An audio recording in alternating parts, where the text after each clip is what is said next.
तो दोस्तों आज हम फिजिकल एजुकेशन के एक ऐसे पहलू पर बात करने वाले हैं जो अक्सर आप जानते हैं थोड़ा नज़रअंदाज हो जाता है।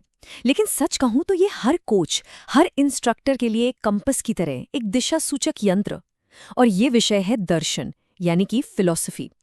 अब फिलॉसफी का नाम सुनते ही लगता है कि अरे ये तो कोई भारी भरकम किताबी बात होगी, लेकिन ऐसा बिल्कुल नहीं है।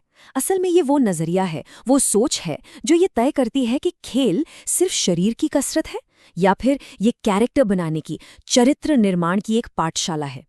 आज हम यही समझने की कोशिश करेंगे कि ये दार्शनिक आधार, ये फिलोसॉफिकल फाउंडेशंस कैसे एक साधारण से पीटी सेशन को एक मीनिंगफुल एक्सपीरियंस में बदल देते हैं। और सबसे जरूरी, ये कोच को उसके क्यों को समझने में मदद करते हैं कि आखिर वो जो कर रहा है वो क्यों कर रहा है। चलिए अपनी बात एक बहुत ही बुनियादी लेकिन बहुत गहरे सवाल से शुरू करते हैं। सवाल यह है कि क्या शारीरिक व्यायाम मतलब फिजिकल एक्सरसाइज सिर्फ एक तरह की मजदूरी है? सोचकर देखिए, अगर कोई मकसद ना हो, कोई लक्ष्य ना हो और आप घंटों तक बस पसीना बहा रहे हैं, तो ये एक फैक्ट्री में काम करने वाले मजदूर के काम से अलग कैसे हुआ? यही वो सवाल है जो फिजिकल एजुकेशन के दिल में बसा है। अगर किसी भी फिजिकल एक्टिविटी के पीछे कोई गहरा विचार नहीं है, कोई सोच नहीं है, तो वो महज शरीर को थकाने का एक जरिया बनकर रह जाती है। और यहीं पर फिलॉसफी यानी दर्शन अपना काम करता है। ये उस खाई को भरता है। ये एक पुल की तरह है जो शारीरिक श्रम को एक सार्थक शिक्षा में बदल देता है। ये हमें ये सोचने पर मजबूर करता है कि हम मैदान पर सिर्फ मशीन जैसे खिलाड़ी तैयार कर रहे हैं या फिर सोचने समझने वाले विचारशील इंसान भी बना रहे हैं। तो आखिर ये फिलॉसफी, ये दर्शन है क्या भला? इसका असली मतलब ना इसके शब्द की जड़ों में ही छिपा हुआ है। ये ग्रीक भाषा के दो शब्दों से मिलकर बना है। पहला है फिलो, जिसका मतलब होता है प्रेम या लव, और दूसरा शब्द है सोफिया, जिसका मतलब है ज्ञान या विजडम। तो दोनों को मिला दें तो फिलॉसफी का सीधा साधा मतलब हुआ ज्ञान से प्रेम या लव फॉर विजडम। लेकिन जब हम इसे स्पोर्ट्स और फिजिकल एजुकेशन के कॉन्टेक्स्ट में देखते हैं तो इसका मतलब और भी ज्यादा प्रैक्टिकल और पावरफुल हो जाता है। यहाँ पर फिलॉसफी एक दिशा सूचक यंत्र, एक कंपस की तरह काम करती है। जरा सोचिए, एक कप्तान जब विशाल समुद्र में अपनी नाव लेकर निकलता है तो कंपस ही उसे बताता है कि उसे किस दिशा में जाना है। ठीक उसी तरह फिलॉसफी एक कोच को ये दिशा दिखाती है कि उसे अपने खिलाड़ियों को किस रास्ते पर ले जाना है। ये शारीरिक गतिविधि को एक मकसद देती है, एक उद्देश्य देती है, और उसे सिर्फ मेहनत मजदूरी के स्तर से उठाकर शिक्षा के ऊंचे स्तर पर ले जाती है। तो आज की हमारी ये जो पूरी बातचीत है वो कुछ इस तरह से आगे बढ़ेगी। सबसे पहले हम ये समझने की कोशिश करेंगे कि भाई खेलों में फिलॉसफी की ज़रूरत ही क्यों है। फिर हम फिजिकल एजुकेशन के 4 सबसे मजबूत फिलोसॉफिकल पिलर्स को एक एक करके जानेंगे। पहला है आइडियलिज्म यानी आदर्शवाद, जो विचारों की ताकत पर जोर देता है। दूसरा है रियलिज्म, यथार्थवाद, जो पूरी तरह से विज्ञान और तथ्यों पर आधारित है। तीसरा है नेचुरलिज्म, प्रकृतिवाद, जो हमें वापस प्रकृति की ओर ले जाने की बात करता है। और चौथा है प्रैग्मैटिज्म, जिसे हम प्रयोजनवाद कहते हैं, जिसका मूल मंत्र है करके सीखना। और फिर सबसे आखिर में हम इस पर भी बात करेंगे कि कोच के तौर पर इन सभी में से अपने लिए सही फिलॉसफी कैसे चुने या इनका एक मिक्स कैसे तैयार करें। तो चलिए इस सफर की शुरुआत करते हैं। तो सबसे पहला सवाल, खेलों में दर्शन की जरूरत आखिर पड़ी क्यों? देखिए, इसका एक बहुत ही सीधा और बड़ा कारण था फिजिकल एजुकेशन को एक पहचान देना, एक सम्मान दिलाना। एक जमाना था जब इसे सिर्फ पीटी या ड्रिल समझकर आप कह सकते हैं कि तालीम के हाशिए पर रखा जाता था। इसे बस शरीर को थकाने वाली एक गतिविधि माना जाता था जिसका दिमाग या चरित्र से कोई लेना देना नहीं था। फिलॉसफी ने आकर इसी सोच को चुनौती दी। उसने नैतिकता, अनुशासन, स्पोर्ट्समैनशिप और चरित्र निर्माण जैसे बड़े और जरूरी तत्वों को खेल के मैदान से जोड़ा। फिलॉसफी एक कोच को यह तय करने में मदद करती है कि उसका असली लक्ष्य क्या है। क्या वो एक ऐसी मशीन बनाना चाहता है जो सिर्फ मेडल जीते, या वो एक ऐसा चरित्रवान नागरिक बनाना चाहता है जो जिंदगी की हर दौड़ जीते, या फिर उसका लक्ष्य सिर्फ एक खुश बच्चा तैयार करना है जो खेल का आनंद ले सके। यही वो फर्क है जो एक साधारण श्रम को एक सार्थक, मीनिंगफुल शिक्षा में बदल देता है। चलिए अब हम अपने पहले और सबसे पुराने दार्शनिक स्तंभ यानी आइडियलिज्म, आदर्शवाद की ओर बढ़ते हैं। आइडियलिज्म, जैसा कि इसके नाम से ही पता चल रहा है, आदर्श यानी आइडियल्स और विचारों यानी आइडियाज को फिजिकल वर्ल्ड यानी इस भौतिक दुनिया से कहीं ज्यादा ऊपर रखता है। इस विचारधारा के जनक थे महान यूनानी दार्शनिक प्लेटो। आदर्शवाद का मानना है कि जो असली सच्चाई है, जो अंतिम सत्य है, वो विचारों में है, हमारे मूल्यों में है, हमारे आदर्शों में है, न कि उन चीज़ों में जिन्हें हम अपनी आंखों से देख सकते हैं या अपने हाथों से छू सकते हैं। अब फिजिकल एजुकेशन के क्षेत्र में इसका क्या मतलब हुआ? इसका मतलब ये है कि ये दर्शन शरीर को, हमारी बॉडी को, मन का, हमारे माइंड का एक साधन मानता है, एक टूल मानता है। यहाँ खेल का मैदान सिर्फ फिजिकल स्किल्स दिखाने की जगह नहीं है, बल्कि ये एक लेबोरेटरी है, एक प्रयोगशाला है, जहाँ चरित्र, अनुशासन और नैतिक मूल्यों को सीखा और परखा जाता है। मन शरीर से श्रेष्ठ है। ये एक छोटा सा वाक्य आइडियलिज्म के पूरे सार को, उसके पूरे एसेंस को अपने अंदर समेट लेता है। इस दर्शन के मुताबिक हमारा ये जो भौतिक शरीर है, ये टेम्पररी है, ये अस्थायी है, लेकिन हमारे विचार, हमारे मूल्य, हमारी आत्मा, ये परमानेंट हैं, ये स्थायी हैं। इसीलिए हर शारीरिक गतिविधि, हर फिजिकल एक्टिविटी का जो अल्टीमेट गोल होना चाहिए, वो मानसिक और आध्यात्मिक विकास होना चाहिए। एक आइडियलिस्ट कोच के लिए एक खिलाड़ी की फिजिकल स्ट्रेंथ या उसकी स्पीड उतनी जरूरी नहीं है जितना उसका अनुशासन, उसकी ईमानदारी, उसका चरित्र है। एक उदाहरण से समझिए। सोचिए एक खिलाड़ी है जो बिल्कुल थक चुका है, हारने की कगार पर है, लेकिन फिर भी वो खेल के नियमों का पालन कर रहा है, बेईमानी नहीं कर रहा। ये आइडियलिज्म का एक बेहतरीन उदाहरण है। यहाँ उसका शरीर जवाब दे चुका है, लेकिन उसका मन यानी उसके मूल्य, उसके वैल्यूज अब भी उसे कंट्रोल कर रहे हैं। यही है मन की श्रेष्ठता। अब इसी विचार को एक और ठोस उदाहरण से समझते हैं। कल्पना कीजिए कि एक बहुत जरूरी फुटबॉल मैच था और आपकी टीम वो मैच हार गई है। खिलाड़ी निराश हैं, हताश हैं। अब एक आदर्शवादी, एक आइडियलिस्ट कोच ड्रेसिंग रूम में जाकर अपने खिलाड़ियों से क्या कहेगा? वो स्कोरबोर्ड की तरफ इशारा नहीं करेगा, वो उनकी गलतियों को नहीं गिनाएगा, वो बस उनके कंधे पर हाथ रखेगा और कहेगा, कोई बात नहीं, तुमने ईमानदारी से खेला और मेरे लिए यही सबसे जरूरी है। याद रखो, जीतना या हारना उतना मायने नहीं रखता जितना तुम्हारा चरित्र मायने रखता है। ये जो वाक्य है, ये आइडियलिज्म का प्रैक्टिकल एप्लीकेशन है। इस कोच के लिए सफलता का पैमाना कोई ट्रॉफी या मेडल नहीं है, बल्कि वो नैतिक आचरण है जो खिलाड़ियों ने मैदान पर दिखाया। क्या उन्होंने ओपोनेंट टीम की रिस्पेक्ट की? क्या उन्होंने रेफरी के फैसले को सम्मान से माना? क्या उन्होंने हार को गरिमा से स्वीकार किया? ये वो सवाल हैं जो एक आइडियलिस्ट कोच के लिए सबसे ज्यादा मायने रखते हैं। तो कुल मिलाकर आइडियलिज्म किन मुख्य बातों पर अपना ध्यान केंद्रित करता है? सबसे पहला और सबसे जरूरी है कैरेक्टर बिल्डिंग, यानी चरित्र का निर्माण। दूसरा है डिसिप्लिन, यानी अनुशासन। और ये सिर्फ शारीरिक अनुशासन नहीं है, बल्कि मानसिक और नैतिक आत्मनियंत्रण भी है। तीसरा है मॉरल एंड स्पिरिचुअल डेवलपमेंट, यानी नैतिक और आध्यात्मिक विकास, जहां खेल को आत्मा को ऊंचा उठाने का एक माध्यम माना जाता है। इंटरेस्टिंगली, आदर्शवाद हमारे भारतीय आदर्श सत्यम शिवम सुंदरम से बहुत ज्यादा मेल खाता है, जिसका अर्थ है जो सत्य है वही कल्याणकारी है और वही सुंदर है। और हाँ, एक बहुत जरूरी बात, आइडियलिज्म में शिक्षक या कोच की भूमिका बहुत बड़ी होती है। यहाँ कोच सिर्फ एक ट्रेनर नहीं होता, बल्कि वो एक रोल मॉडल होता है, एक हीरो होता है जिसके हर आचरण का, हर बात का खिलाड़ी अनुसरण करते हैं। वो जैसा करेगा, खिलाड़ी वैसा ही बनेंगे। आइडियलिज्म को समझने के बाद अब हम अपने दूसरे दर्शन, रियलिज्म यानी यथार्थवाद की ओर बढ़ते हैं।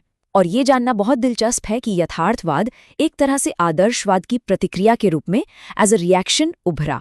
अगर आदर्शवाद विचारों और सपनों की दुनिया में रहता है, तो यथार्थवाद जमीन पर ठोस और वैज्ञानिक दुनिया में विश्वास करता है।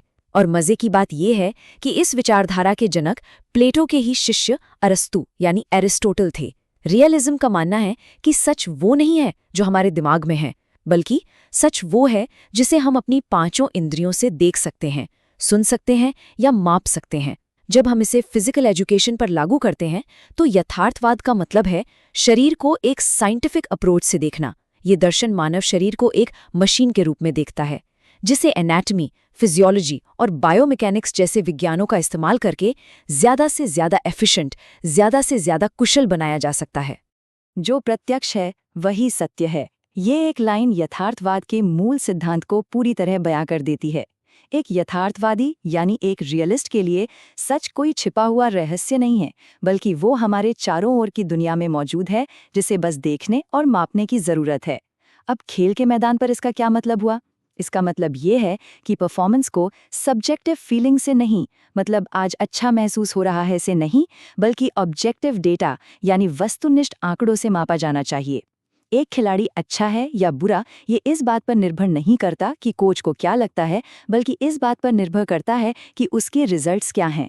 उसकी 100 मीटर की दौड़ का समय क्या है, उसकी फेंकी हुई गेंद की स्पीड क्या है, या उसने कितने गोल किए। यहाँ हर चीज़ मेजरेबल है, हर चीज़ क्वांटिफाइबल है।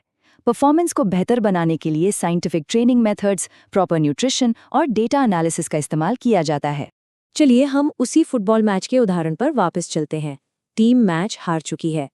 अब एक रियलिस्ट, एक यथार्थवादी कोच क्या कहेगा? वो कोई भावनात्मक भाषण नहीं देगा, कोई सांत्वना नहीं देगा। वो सीधे पॉइंट पर आएगा। वो कहेगा, स्कोर बोर्ड देखो, हम 2-0 से हारे हैं। अब चलो वीडियो एनालिसिस रूम में चलते हैं। मुझे गेंद की गति और हवा के दबाव का डेटा चाहिए ताकि हम तुम्हारी किकिंग की टेक्निक को करेक्ट कर सकें।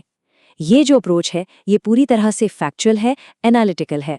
इस कोच के लिए हार का कारण चरित्र की कमी या बुरी किस्मत नहीं है, बल्कि टेक्निक या स्ट्रैटेजी में कोई साइंटिफिक एरर है, कोई वैज्ञानिक त्रुटि है। वो भावनाओं को, इमोशंस को पूरी तरह से एक तरफ रखकर प्रदर्शन का, परफॉर्मेंस का विश्लेषण करेगा और अगली बार बेहतर रिजल्ट के लिए एक साइंटिफिक ट्रेनिंग प्लान तैयार करेगा। उसके लिए हर समस्या का समाधान विज्ञान में है। तो यथार्थवाद के मुख्य फोकस पॉइंट्स क्या हैं? इसका सबसे पहला और सबसे मजबूत आधार है विज्ञान, साइंस, जैसे एनाटॉमी, फिजियोलॉजी और बायोमैकेनिक्स। दूसरा, फिजिकल फिटनेस और एफिशिएंसी, यानी शारीरिक क्षमता और दक्षता। ये सबसे ऊपर है, सर्वोपरि है। इसका लक्ष्य मानव शरीर को परफॉर्मेंस के शिखर तक, पीक परफॉर्मेंस तक पहुंचाना है। तीसरा, ये ड्रिल्स, प्रैक्टिस और मेजरेबल रिजल्ट्स पर बहुत जोर देता है। मतलब बार बार अभ्यास करना और हर बार के अभ्यास के नतीजों को मापना। चौथा, ये भावनाओं के ऊपर तथ्यों को, इमोशंस के ऊपर आउटकम्स को प्राथमिकता देता है। यहाँ कैसा महसूस हो रहा है से ज्यादा जरूरी है क्या नतीजा आया। और आखिर में इस दर्शन में शिक्षक या कोच की भूमिका एक टेक्निकल एक्सपर्ट की होती है, एक तकनीकी विशेषज्ञ की, जिसे अपने विषय का गहरा साइंटिफिक नॉलेज है और जो उस ज्ञान का इस्तेमाल करके खिलाड़ी की परफॉर्मेंस को बेहतर बना सकता है। बिल्कुल एक इंजीनियर की तरह जो मशीन को ठीक करता है। आदर्शवाद और यथार्थवाद की इन दो बिल्कुल अलग दुनियाओं को देखने के बाद अब हम तीसरे दर्शन, नेचुरलिज्म यानी प्रकृतिवाद की ओर रुख करते हैं। इस विचारधारा के सबसे बड़े प्रणेता थे जीन जैक्स रूसो। नेचुरलिज्म, जैसा कि इसके नाम से ही पता चलता है, प्रकृति को, नेचर को ही सब कुछ मानता है। ये दर्शन समाज के द्वारा बनाए गए आर्टिफिशियल रूल्स, जो बनावटी नियम कानून हैं, उनका विरोध करता है। ये मानता है कि हमें बच्चे के स्वाभाविक विकास में, उसके नेचुरल डेवलपमेंट में बिल्कुल भी हस्तक्षेप नहीं करना चाहिए। प्रकृतिवाद का मानना है कि बच्चा जब पैदा होता है तो वो स्वाभाविक रूप से अच्छा होता है, प्योर होता है। ये तो समाज है, सोसाइटी है, जो उसे करप्ट करती है, उसे भ्रष्ट करती है। इसीलिए शिक्षा का उद्देश्य बच्चे के दिमाग में ज्ञान ठूसना नहीं है, बल्कि उसके अंदर जो प्राकृतिक क्षमताएं हैं, जो नेचुरल एबिलिटीज हैं, उन्हें आज़ादी से विकसित होने का मौका देना है। फिजिकल एजुकेशन में इसका मतलब हुआ फ्री एंड अनस्ट्रक्चर्ड प्ले पर जोर देना। प्रकृति की ओर लौटो, ये रूसों का एक बहुत ही प्रसिद्ध नारा है और यही नेचुरलिज्म के दर्शन का केंद्र है। शिक्षा के क्षेत्र में इसका मतलब है कि जो सीखने की प्रक्रिया है, द लर्निंग प्रोसेस, वो बच्चे की नेचुरल इंटरेस्ट्स पर, उसकी प्राकृतिक रुचियों पर आधारित होनी चाहिए। एक प्रकृतिवादी कोच ये तय नहीं करेगा कि आज बच्चों को फुटबॉल सीखना है या बास्केटबॉल, बल्कि वो बच्चे को एक ऐसा माहौल देगा जहां बहुत सारे विकल्प हों और बच्चा अपनी मर्जी से, अपनी रुचि से चीजों को एक्सप्लोर कर सके और सीख सके। उनके अनुसार हर बच्चा यूनिक है, हर बच्चा अलग है और उसकी सीखने की गति भी अलग होती है। इसीलिए सबके लिए एक जैसा, एक रिजिड करिकुलम बनाना उनकी नेचुरल क्रिएटिविटी को, उनकी सहज रचनात्मकता को नष्ट करना है। फिजिकल एजुकेशन में इसका सीधा मतलब है बच्चों को क्लासरूम और जिम से निकालकर खुले मैदानों में, पार्कों में, जंगलों में खेलने के लिए प्रोत्साहित करना। अब उसी फुटबॉल वाले सिनेरियो में एक नेचुरलिस्ट कोच का नजरिया क्या होगा? सच कहूं तो एक कट्टर प्रकृतिवादी शायद कभी एक स्ट्रक्चर्ड फुटबॉल मैच का आयोजन ही नहीं करेगा, क्योंकि उसमें नियम होते हैं, सीमाएं होती हैं। लेकिन मान लीजिए अगर उसे बच्चों के एक समूह के साथ एक मैदान में छोड़ दिया जाए, तो वो बस एक गेंद बीच में फेंक देगा और कहेगा, बस बच्चों को खेलने दो, उन्हें कोई नियम मत बताओ, वे अपनी सीमाएं खुद तलाशेंगे और अपने आप ही सीख जाएंगे। वो एक किनारे खड़ा होकर बस देखेगा, ऑब्जर्व करेगा, लेकिन इंटरफेयर नहीं करेगा, हस्तक्षेप नहीं करेगा। वो उन्हें कोई रूल्स नहीं बताएगा, कोई स्ट्रैटेजी नहीं सिखाएगा। इस दृष्टिकोण में खेल का उद्देश्य जीतना या हारना नहीं है, बल्कि सिर्फ आनंद लेना है, जॉय ऑफ मूवमेंट है और प्राकृतिक रूप से, नेचुरली शारीरिक विकास करना है। तो प्रकृतिवाद के मुख्य विचार क्या हैं? सबसे पहले ये बच्चे की प्राकृतिक प्रवृत्तियों का, उसकी नेचुरल टेंडेंसीज का पालन करने पर जोर देता है। मतलब शिक्षा बच्चे के अनुसार होनी चाहिए, न कि बच्चा शिक्षा के अनुसार। दूसरा, ये मानता है कि सीखना सबसे अच्छी तरह से फ्री एंड अनस्ट्रक्चर्ड प्ले यानी आज़ाद और बिना किसी ढांचे के खेल के माध्यम से होता है। तीसरा, और ये बहुत ज़रूरी है, प्रकृतिवाद कंपटीशन को यानी प्रतियोगिता को एक नकारात्मक दृष्टि से देखता है। उनका मानना है कि कंपटीशन बच्चों में बेवजह का तनाव, दबाव और ईर्ष्या पैदा करता है।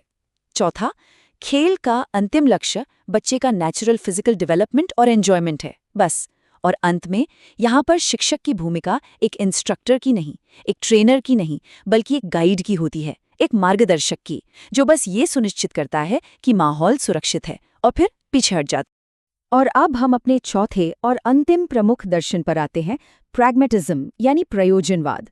ये एक बहुत ही मॉडर्न फिलॉसफी है और इसके मुख्य प्रस्तावक थे अमेरिकी दार्शनिक जॉन डीवी। प्रैग्मेटिज्म एक बहुत ही प्रैक्टिकल, बहुत ही व्यावहारिक दर्शन है।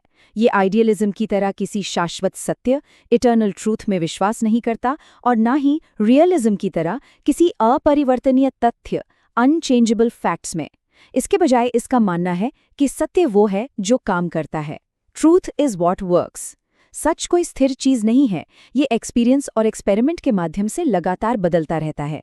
अब फिजिकल एजुकेशन के लिए प्रयोजनवाद का एक ही मतलब है, करके सीखना यानी लर्निंग बाय डूइंग।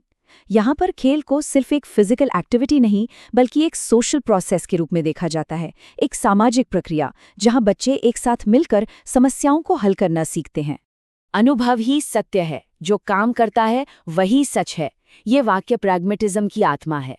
एक प्रयोजनवादी के लिए कोई भी विचार, कोई भी थ्योरी तब तक सच नहीं है जब तक उसे प्रैक्टिस में ना आजमाया जाए और वो सक्सेसफुल न हो। ज्ञान कोई ऐसी चीज नहीं है जो शिक्षक से छात्र तक ट्रांसफर होती है, बल्कि ज्ञान का निर्माण, नॉलेज इज कंस्ट्रक्टेड, छात्र अपने अनुभवों से, अपने एक्सपीरियंसेस से खुद करता है। खेल के मैदान पर इसका मतलब है कि किताबों में लिखी स्ट्रैटेजीज को आंख बंद करके मानने की जरूरत नहीं है। ये दर्शन खिलाड़ियों को एक्सपेरिमेंट करने के लिए, रिस्क लेने के लिए और अपनी गलतियों से सीखने के लिए प्रोत्साहित करता है। ये एक बहुत ही फ्लेक्सिबल, बहुत ही अडेप्टेबल अप्रोच है। अगर कोई तरीका काम नहीं कर रहा तो उसे छोड़ो और कुछ नया ट्राई करो। यही प्रैग्मेटिज्म है। अब हमारे फुटबॉल मैच के उदाहरण में एक प्रैग्मेटिस्ट कोच का नजरिया कैसा होगा? जरा कल्पना कीजिए कि मैच चल रहा है, हाफ टाइम हो चुका है और टीम गोल करने में मुश्किल महसूस कर रही है। एक प्रैग्मेटिस्ट कोच ड्रेसिंग रूम में जाकर कहेगा, ओके टीम, प्लान ए काम नहीं कर रहा है, चलो अब हम सब मिलकर एक नई पासिंग स्ट्रैटेजी ट्राई करते हैं और देखते हैं कि क्या इससे हमें गोल करने में मदद मिलती है या नहीं। What do you guys think? ये जो अप्रोच है, ये रियल टाइम प्रॉब्लम सॉल्विंग पर, तात्कालिक समस्या समाधान पर केंद्रित है। वो किसी किताबी नियम से, किसी फिक्स्ड प्लान से बंधा हुआ नहीं है। वो स्थिति का विश्लेषण करता है, एक समाधान सोचता है और टीम को उसे तुरंत लागू करने के लिए, एक्सपेरिमेंट करने के लिए प्रोत्साहित करता है। इस पूरी प्रोसेस में खिलाड़ी सिर्फ खेलना नहीं सीखते, बल्कि एक टीम के रूप में सोचना और समस्याओं को हल करना भी सीखते हैं। तो प्रयोजनवाद यानी प्रैग्मेटिज्म की मुख्य विशेषताएं क्या-क्या हैं? इसकी सबसे प्रमुख और पहली विशेषता है लर्निंग बाय डूइंग यानी करके सीखना।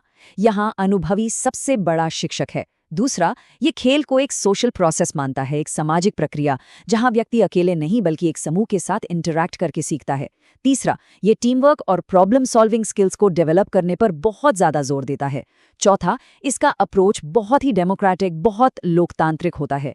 एक प्रैग्मेटिस्ट कोच अक्सर खिलाड़ियों को रूल्स बनाने में, स्ट्रैटेजी बनाने की प्रक्रिया में शामिल करता है, जिससे उनमें ओनरशिप की, जिम्मेदारी की भावना विकसित होती है। और अंत में यहाँ पर शिक्षक की भूमिका एक फैसिलिटेटर या एडवाइजर की होती है। वो जवाब देता नहीं बल्कि खिलाड़ियों को खुद जवाब खोजने में मदद करता है। तो अब हमने इन 4 अलग-अलग और काफी हद तक एक दूसरे से जुदा दर्शनों को समझ लिया है, आइडियलिज्म, रियलिज्म, नेचुरलिज्म और प्रैग्मेटिज्म। अब सबसे बड़ा सवाल ये उठता है कि इनमें से सही कौन सा है? एक कोच को कौन सी फिलॉसफी अपनानी चाहिए? और यहीं पर थ्योरी और प्रैक्टिस का संगम होता है। देखिए, सच तो ये है कि कोई भी एक दर्शन हर स्थिति के लिए, हर बच्चे के लिए, हर खेल के लिए सर्वश्रेष्ठ नहीं हो सकता। हर एक की अपनी ताकत है और अपनी कमजोरियां भी हैं। एक अच्छा कोच बनने की कला इन्हीं अलग-अलग दृष्टिकोणों को समझने और उन्हें सिचुएशन के हिसाब से, जरूरत के अनुसार इस्तेमाल करने में ही छिपी है। तो अब हम ये देखेंगे कि इन दर्शनों के बीच जो कन्फ्यूजन होता है उसे कैसे दूर किया जाए, खासकर उन पॉइंट्स पर जहां ये एक दूसरे से मिलते जुलते लगते हैं। ओके, अब यहाँ पर जरा विशेष ध्यान देने की जरूरत है। ये वो एरिया है जहाँ पर एग्जाम्स में सबसे ज्यादा कंफ्यूजन होता है और सबसे ज्यादा गलतियां होती हैं। कुछ दर्शन, और इसमें खास तौर पर नेचुरलिज्म और प्रैग्मैटिज्म, सरफेस लेवल पर यानी सतही तौर पर काफी एक जैसे लगते हैं। क्यों? क्योंकि दोनों ही बच्चे की स्वतंत्रता पर, फ्रीडम पर और अनुभव पर, एक्सपीरियंस पर जोर देते हैं। लेकिन इनके बीच एक बहुत ही बारीक और बहुत ही जरूरी अंतर है। इन अवधारणाओं के बीच की इस साफ सुथरी रेखा को समझना न सिर्फ परीक्षा में अच्छे अंक लाने के लिए, बल्कि एक इफेक्टिव, एक असरदार कोच बनने के लिए भी बहुत ज्यादा महत्वपूर्ण है। तो चलिए अब इन कॉमन कंफ्यूजन पॉइंट्स का सीधे सीधे विश्लेषण करते हैं और उन्हें हमेशा के लिए याद रखने के लिए कुछ क्लियर साइंस बनाते हैं। तो सबसे आम भ्रम, the most common point of confusion होता है प्रयोजनावाद और प्रकृतिवाद के बीच। तो फिर इन दोनों में फर्क क्या है? देखिए, फर्क इनके फोकस में है और इसे पकड़ने का सबसे आसान तरीका है इनके कीवर्ड्स को याद रखना। प्रयोजनावाद यानी प्रैग्मेटिज्म का मुख्य कीवर्ड है समाज यानी सोसाइटी। ये सामाजिक अनुभव, सोशल एक्सपीरियंस और एक ग्रुप में, एक समूह में करके सीखने पर केंद्रित है। दूसरी ओर प्रकृतिवाद यानी नेचुरलिज्म का मुख्य कीवर्ड है प्रकृति यानी नेचर। ये एक इंडिविजुअल के रूप में, एक व्यक्ति के रूप में, बिना किसी दबाव के, विदाउट प्रेशर सीखने पर केंद्रित है। तो अगर परीक्षा में कोई प्रश्न आता है जिसमें सोशल एक्सपीरियंस, ग्रुप एक्टिविटी या प्रॉब्लम सॉल्विंग जैसे शब्दों का इस्तेमाल होता है, तो उसका जवाब लगभग हमेशा प्रैग्मेटिज्म होगा। और अगर प्रश्न में नेचर, नेचुरल डेवलपमेंट, फ्रीडम या विदाउट एनी प्रेशर की बात होती है, तो उसका जवाब नेचुरलिज्म होगा। बस इन कीवर्ड्स को याद रखिए। चलिए अब एक बार इन चारों दर्शनों को एक साथ एक ही नज़र में इस तुलनात्मक तालिका में देखते हैं। इससे सारी तस्वीर बिल्कुल साफ हो जाएगी। सबसे पहले आइडियलिज्म। इसका मुख्य फोकस है विचार और मूल्य, आइडियाज, वैल्यूज। शिक्षक की भूमिका है एक रोल मॉडल या हीरो की, और खेल का उद्देश्य है नैतिक और आध्यात्मिक विकास। फिर आता है रियलिज्म। इसका मुख्य फोकस है शरीर और विज्ञान, बॉडी साइंस। शिक्षक एक तकनीकी विशेषज्ञ है, टेक्निकल एक्सपर्ट है, और खेल का उद्देश्य है शारीरिक दक्षता को बढ़ाना। इसके बाद है नेचुरलिज्म। इसका फोकस है सहज प्रवृत्ति और स्वतंत्रता, इंस्टिंक्ट्स, फ्रीडम पर। शिक्षक केवल एक मार्गदर्शक है, गाइड, और खेल का उद्देश्य है प्राकृतिक विकास और आनंद। और आखिर में है प्रैग्मेटिज्म। इसका मुख्य फोकस है अनुभव और समाज पर, एक्सपीरियंस, सोसाइटी पर। शिक्षक एक सूत्रधार है, फैसिलिटेटर, और खेल का उद्देश्य है सामाजिक सामंजस्य और समस्या समाधान। तो सवाल फिर वही है, एक मास्टर कोच का रहस्य क्या है? क्या वो सिर्फ एक ही फिलॉसफी को मानता है? नहीं, बिल्कुल नहीं। एक मास्टर कोच का सबसे बड़ा रहस्य है एक्लेक्टिसिज्म। ये एक फैंसी शब्द है, लेकिन इसका मतलब बहुत आसान है। स्थिति के अनुसार अलग अलग दर्शनों के सबसे अच्छे तत्वों को अपनाने की क्षमता। चलिए इसे 3 आसान स्टेप्स में समझते हैं। स्टेप 1, ट्रेनिंग के दौरान एक कोच को रियलिस्ट यानी यथार्थवादी होना चाहिए। इस समय साइंस, ड्रिल्स और फिटनेस पर ध्यान केंद्रित करना सबसे जरूरी है। स्टेप 2, मैच के दौरान उसे एक प्रैग्मैटिस्ट यानी प्रयोजनवादी बनना होगा। यहाँ पहले से तय प्लान शायद काम ना करे। कोच को स्थिति के अनुसार ढलना होगा, समस्याओं को हल करना होगा और एक्सपेरिमेंट करना होगा। एंड स्टेप 3, रिजल्ट आने के बाद चाहे टीम जीते या हारे, कोच को एक आइडियलिस्ट यानी आदर्शवादी की भूमिका निभानी चाहिए। इस समय कैरेक्टर, स्पोर्ट्समैनशिप और मूल्यों पर जोर देना सबसे जरूरी होता है। एक सफल पीटीआई कभी भी केवल एक दर्शन से चिपक कर नहीं रहता, और ये बात 100% सच है। असलियत ये है कि खेल भी और जिंदगी भी दोनों ही बहुत कॉम्प्लेक्स हैं, बहुत जटिल हैं। एक महान कोच एक कलाकार की तरह होता है, जो जानता है कि किस समय किस रंग का इस्तेमाल करना है। वो जानता है कि कब उसे सख्त अनुशासन की ज़रूरत है, जो उसे रियलिज्म से मिलता है। वो जानता है कि कब खिलाड़ियों को एक्सपेरिमेंट करने की, नई चीज़ें आजमाने की आज़ादी देनी है, जो उसे प्रैग्मैटिज्म से मिलती है। और वो ये भी जानता है कि कब उन्हें हार जीत से परे जिंदगी के बड़े सबक सिखाने हैं, जो उसे आइडियलिज्म से मिलता है। यहाँ तक कि नेचुरलिज्म का भी अपना एक स्थान है, खासकर जब आप बहुत छोटे बच्चों को खेल की दुनिया से परिचित करा रहे हो, जहाँ सिर्फ आनंद और खोज मायने रखती है। यही लचीलापन, यही फ्लेक्सिबिलिटी एक अच्छे कोच को एक महान कोच से अलग करती है। तो इस पूरी चर्चा के बाद हम अपने अंतिम लेकिन शायद सबसे महत्वपूर्ण प्रश्न पर आते हैं। और ये सवाल मेरे लिए नहीं, ये आपके लिए है। आपकी कोचिंग फिलॉसफी क्या है? आप जब मैदान पर उतरते हैं तो क्या हासिल करना चाहते हैं? क्या आपका लक्ष्य सिर्फ ट्रॉफियां और मेडल जीतना है, या आप अपने खिलाड़ियों के जीवन पर एक स्थायी, एक पॉजिटिव इम्पैक्ट छोड़ना चाहते हैं? क्या आप विज्ञान और डेटा पर ज्यादा भरोसा करते हैं या फिर मूल्यों और चरित्र पर? देखिए, इसका कोई एक सही या गलत जवाब नहीं है, लेकिन इस प्रश्न पर विचार करना, इस पर सोचना ही एक कोच के रूप में आपके विकास की दिशा तय करेगा। ये आपको सिर्फ एक ट्रेनर से एक गुरु बनाएगा। आपकी फिलॉसफी ही आपका असली कंपास है। इसके बारे में जरूर सोचिएगा।